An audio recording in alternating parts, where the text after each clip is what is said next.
we are covering the Natural Hazard Disclosure Statement, or NHD, a critical topic for the California real estate exam. The NHD is a report required by California law that discloses to a potential buyer if a property is located within one of 6 specific state-mapped hazard zones. The exam will test your knowledge of these 6 zones and the purpose of the disclosure itself. The 6 required disclosures on the NHD are grouped into 3 categories: 2 for floods, 2 for fires, and 2 for earthquakes. First, let's look at the flood-related hazards. The first is a special flood hazard area.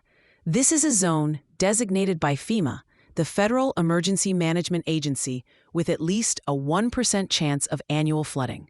An exam question might present a scenario where a buyer is obtaining a federally backed mortgage. You need to know that if the property is in a special flood hazard area, flood insurance will be mandatory. The second flood hazard is a dam inundation zone. This identifies areas that would be flooded if a dam were to fail. A key exam point is that this disclosure is required even if the reservoir is empty, as it's about the potential for flooding, not the current water level.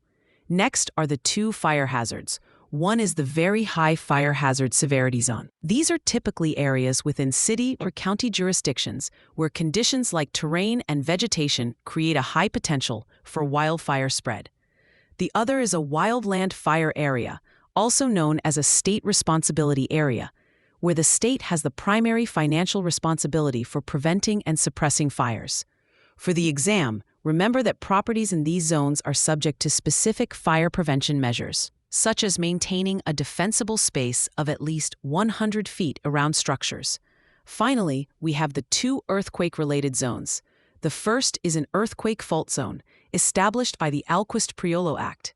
These are narrow zones surrounding the surface traces of active faults.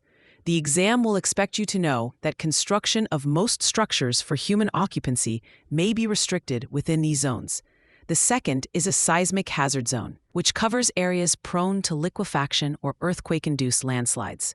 Liquefaction is a critical concept where water-saturated soil temporarily loses strength and acts like a liquid during strong ground shaking.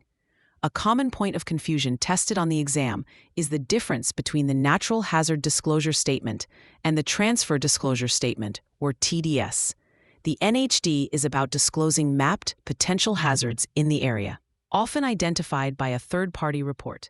In contrast, the TDS is a disclosure filled out by the seller regarding their actual knowledge of the property's condition, such as a leaky roof or a noisy neighbor. The NHD is about location-based risk, while the TDS is about property-specific defects known to the seller. To remember the 6 required natural hazard disclosures, use this mnemonic. Some days, a fire will erupt suddenly. This stands for S. Special Flood Hazard Area, Dam Inundation, Fire Hazard Very High, Wildland Fire Area, Earthquake Fault Zone, and Seismic Hazard Zone. For free practice questions, AI-powered explanations, and more exam prep tools, visit openexamprep.com.